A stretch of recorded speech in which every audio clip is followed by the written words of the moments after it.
global warming is real. It's not because of us, but it is real. I mean, look how much hotter Doug is now than back in the 70s. I mean, really?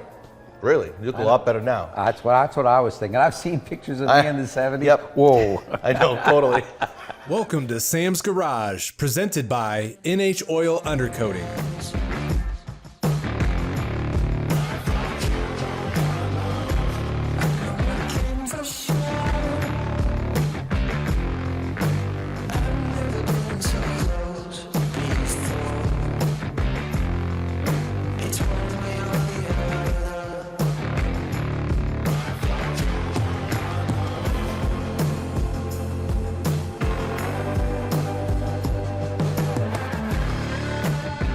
Get ready for a jam-packed episode of Sam's Garage.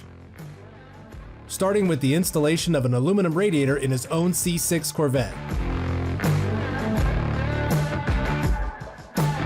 Then it's off to Doug's GT350 to do the same.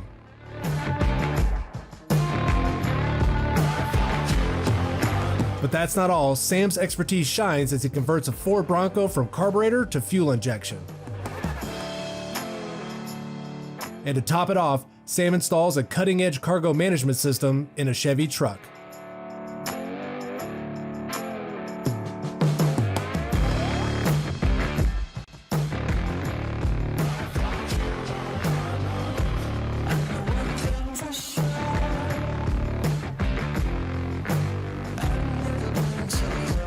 Sam and Julie are gearing up for some serious automotive action as they tackle the C6 Holley Corvette project.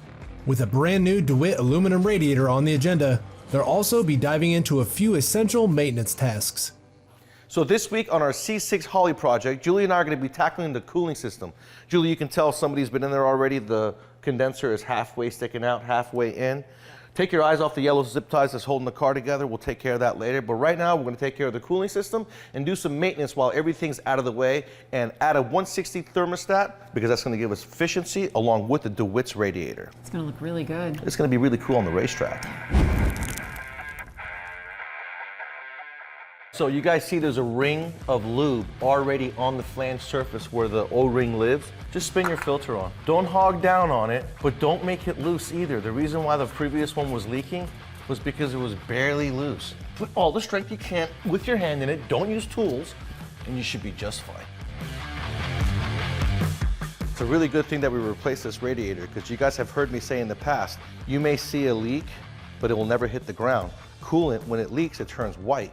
And you can tell right here at the edge where the pinch weld is, this is pinched together, it's been leaking for a good bit. That's exactly what coolant looks like when it dries and does not hit the ground. In the car, one of these cooler lines, this clip, which is a retaining clip for the hose, was halfway in and halfway out. So that line could have popped off at any time. One of them was gonna be power steering, the other one's gonna be oil cooler. So you guys wanna make sure, one easy way to do this is to put the clip on first. Now you're installed, and the hose will just clip right in, and you don't have to worry about that clip coming out. And it's much easier to do it here than it is to do it in the car. So anytime you guys are gonna replace your wiper blades, you're gonna pull your handle up, you're gonna R&R your wiper. Do not let it rest up here.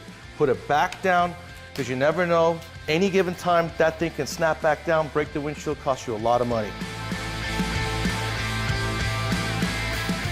So in most cases, when a water pump fails, they'll either fail at the gaskets or they're gonna fail at the center bearing. There's gonna be a hole there. When the seal fails, the coolant will come out, letting you know that the water pump has failed.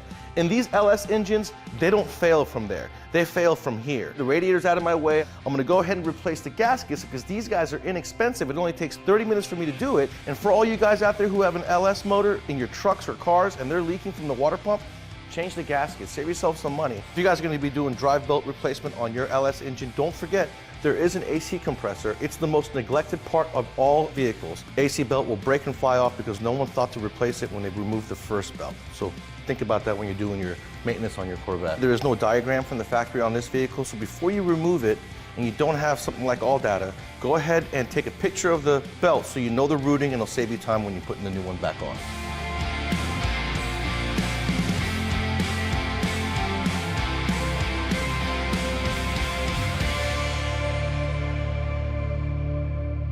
One of the biggest mistakes I see at the shop is when I take apart cars this bellow, rubber bellow for the boot, for the throttle body, you guys can't see the bottom. So what'll happen is the bottom will fold in and cause a problem. The master air fluid meter is right there, so you're gonna have an air leak. And then if you don't catch it quickly, it's gonna have a memory in the boot and you'll have to replace it. So make sure you put the bottom on first, then slip the top on. That wasn't too bad, was it? No. A little bit. Only because it's a Corvette and everything is tight. But the DeWitts radiator fit really nice, 3-row, aluminum, gonna give me a lot of efficiency for the racetrack, and it's a good idea that we did it because as you can see, the old one was completely shot. So next week on our Holley C6 project, we're gonna be doing the Flowmaster catback exhaust system. Can't wait. Me either, because what's on here now is really bad.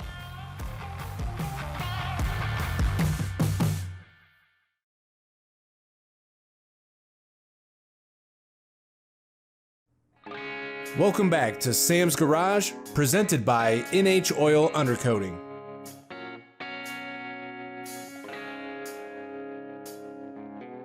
Sam and Doug are diving headfirst into an exciting project, installing a new cold case radiator in his GT350.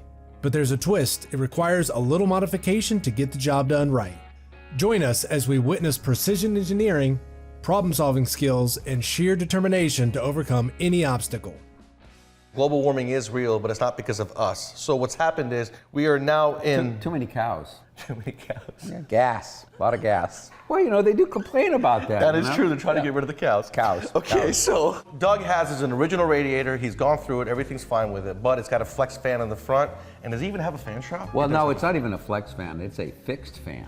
Back in the day when we did it, was a fixed fan. This car is very, very original. We made a couple slight mods. We did put a 5-speed into it, just make it a little easier going on down the road. We're doing a lot of miles. And then we're also gonna go ahead and change out the radio. We're gonna upgrade it. It'll make Sam feel better. I'm old, I trust the old stuff, but he doesn't. I don't trust the old stuff. So we went to cold case, got a complete unit. We're gonna go ahead and install it in the car, get it all done. That way we can put a period on the cooling system. In the aftermarket world, there's always going to be a little bit of modification. In this case, we got a radiator that's almost twice the size of the factory radiator, so we have a little clearance problems in front of the water pump pulley. We had a little bit of modifying that we needed to do. We didn't want to touch the car, so we went ahead and we were modifying the radiator itself, just the brackets that held it. So yeah, there was a little bit of cutting, a little bit of maneuvering around, but we got everything to work. Even though they say it's going to be drop-in, expect to do a little bit of modifications. That's normal. Don't get excited, take your time. Absolutely, and be ready for it. So normally the radiator would sit in front of the core and you'd bolt it in from the back to the front of the car. In this case, we have to put it on the front side of the core support and bolt it in through the front so that we can use shims and angle the radiator away from the water pump so that the fan shroud would clear. You know, the other thing that could possibly have been done is to shorten everything up on where the water pump was at. That would have been a lot more work than what we wound up doing. Yeah, don't forget, whenever you remove a flex fan, a solid fan, anything with a hub, you got to remove the long bolts and put in shorter bolts. Yeah, if you don't, you'll have a problem. You have a big problem.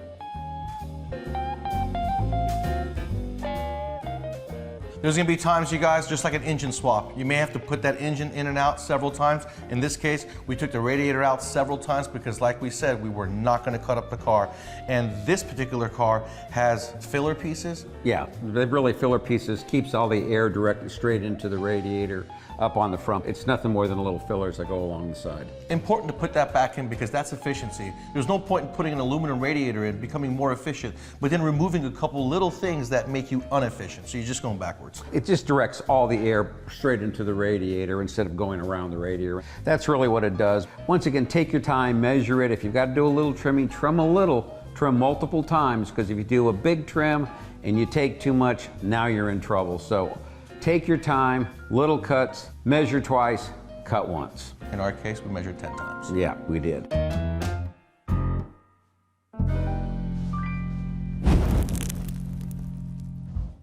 All right, Fresh, and with that, it's a close. You know, Sam, that's going to really be nice to have that aluminum radiator. It's thick, it's going to do a wonderful job, it's going to make our job easy. We won't have to worry about the cooling system. Yep, especially with that fan shroud, it covers the entire core. We got a nice one single full efficient fan. Takes away from the clutch fan, well, the solid fan that you had on there. Right, yeah. And we should make more horsepower. Well, it will make more horsepower, you know, but this race isn't going to be about horsepower. This race is going to be about precision. So we're going to lose.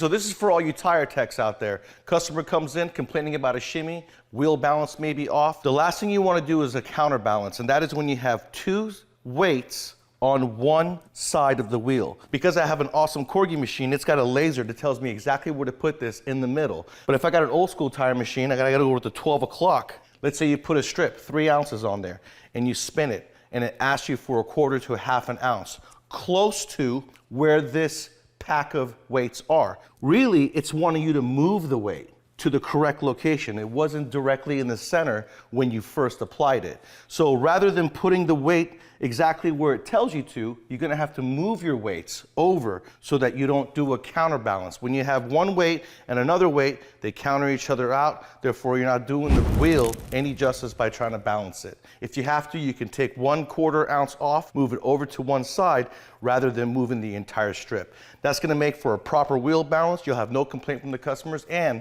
you'll save the shop a bunch of money. Welcome back to more Sam's Garage, presented by NHOU. Sam and Julie are taking on a classic project, the 1976 Ford Bronco. They're replacing the outdated stock carburetor with a state-of-the-art EFI fuel system. Check out this perfect blend of nostalgia and innovation unfold right before our eyes. From vintage vibes to modern upgrades, it's all happening right here on Sam's Garage.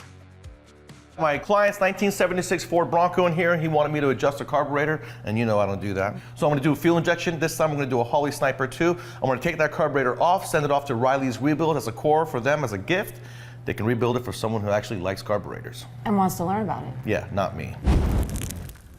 In this case, I don't want to disturb the fuel system. This is another option you can do. So you're gonna go off the mechanical fuel pump. It's gonna feed this sump pump. There's a high pressure fuel pump in there, electronic, that's gonna be controlled by the Holley Sniper. It's gonna take the fuel that's delivered from the mechanical and deliver it to the fuel injection. And that way you don't have to disturb the fuel system. You won't have slosh, you won't have any issues, and it's a lot easier this way.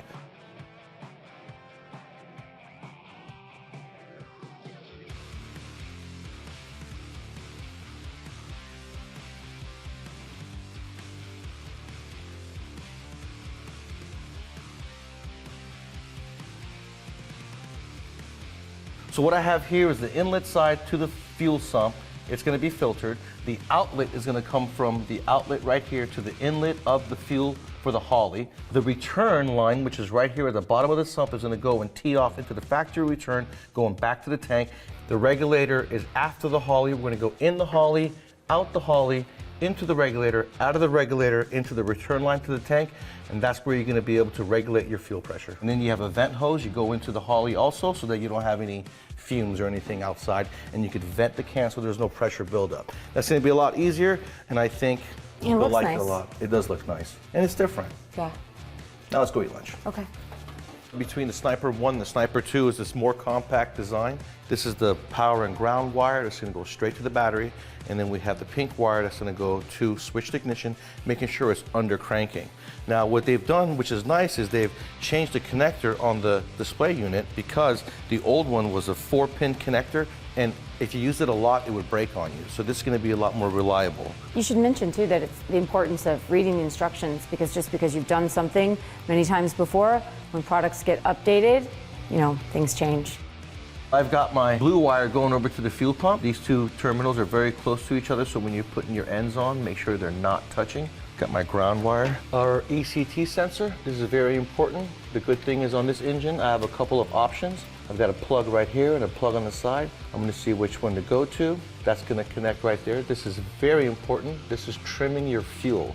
So before you guys ever go to fire up the engine, you have to make sure to answer all the questions on your handheld so that you have a proper running engine. In this case, I have a 400 cubic inch. It's important that you guys know the cubes of your engine as well. So what we want to do is we want to go into Wizard, and we're going to pick our part number. This is going to be a Sniper 2, and you just go through, and it's going to ask you the displacement, 8 cylinders, engine displacement, what you want your target idle speed to be. So here I got a stock camshaft, no nitrous, I got a coil input, The number one thing that people don't realize when it comes to Holley, any aftermarket EFI, is you're gonna have to rely on the throttle plate cracking it for idle control. So you wanna screw in your plate until you see your numbers going down at full operating temperature to about 4 to 9, and that way you know your idle is set. You'll have good cold idle, you'll have good idle under a load in AC and fans, and you'll have good idle when it's not running any load. So another carburetor got the knife. That's right.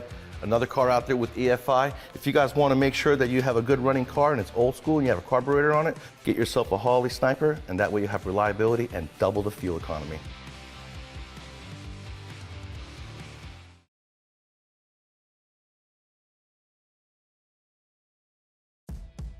Welcome back to Sam's Garage, presented by NHOU. Sam teams up with Joe from Unruli Cargo Management Systems to revolutionize the Chevy pickup truck. They'll be installing the ultimate cargo management system, maximizing storage and organization for every adventure. Unruli blends seamless integration of innovation and utility in all their products. We got something really special to show you guys today. This is one of my favorite systems out there. I got Joe from Unruli Cargo Management Systems in the shop, and we're going to show you how you guys can manage the cargo in your truck bed. How you doing, Joe? Thank you for joining us today. Yep. Really appreciate it. I love your system. Well, thank you. We're going to show you the Transformer, we're going to show you the Liberator, and we're going to show you the Defender, the three of them, what they're good for, how you guys can use them, and the way you install them. So what's the first step of installation? First step is taking the side rails and getting those clamped onto the truck bed. Slide it to the front, and then you take one of these clamps. It's got details on it to where they actually go into the rail itself. There's 3 clamps on this side. Holds it nice and secure. There you go. That's so nice. Yep, it's as simple as that for the 2 side rails. So next we're going to be doing the cover? Or? Yep, the tonneau cover install. Got that it. is correct. So this is the next piece, right? The next step. How can I help And this you? is real easy. You can actually see the way these are designed for this to engage. You pull this lever back, and then this goes actually into the slot that's built up on the rail. Once it drops in place, pull the spring back, and then engage it in the bottom, and that's it. And that is on there nice and tight. Once you have those on, and there you go. It does have Velcro on the sides. You lift and pull, nice and tight. There you go.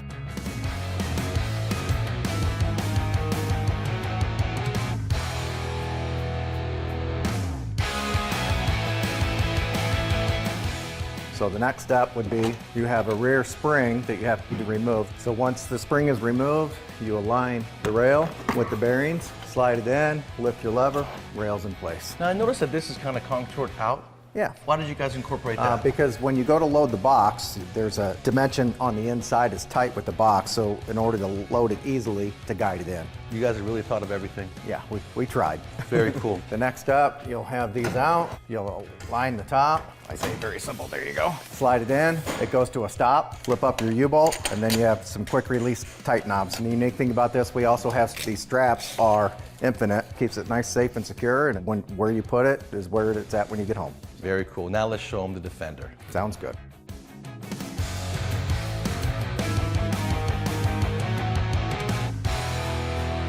Now you have a lockable box. Within a matter of seconds, just swapping from the soft box to a lockable box. And with this, you also have an LED light that goes on the inside, so whatever tools, anything that you have in there you want to see at night, you have complete access and you can see them at night. The nice thing about this is you don't have to worry about undoing your tonneau cover to get into your toolbox, because with this, you release the 2 levers, slide it in, done.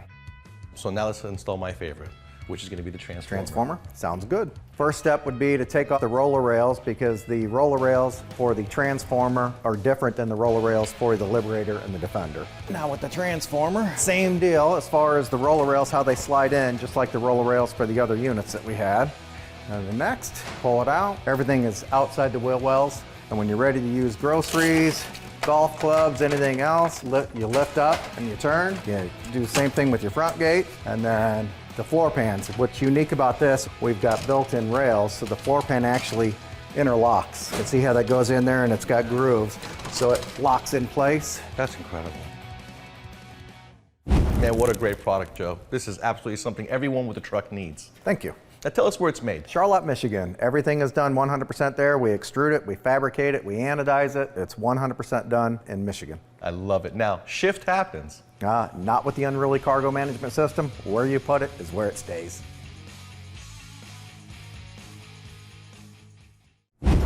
Be sure to check out Sam's Garage on these other media platforms. Send us questions and feedback to info@samsgaragetv.com. What an incredible journey it's been on today's episode of Sam's Garage. From upgrading his own C6 Corvette to enhancing Doug's GT350, tackling a Ford Bronco conversion, and outfitting a Chevy truck with a cutting-edge cargo management system, Sam Adavi and his team have shown unparalleled expertise and dedication in the world of automotive innovation.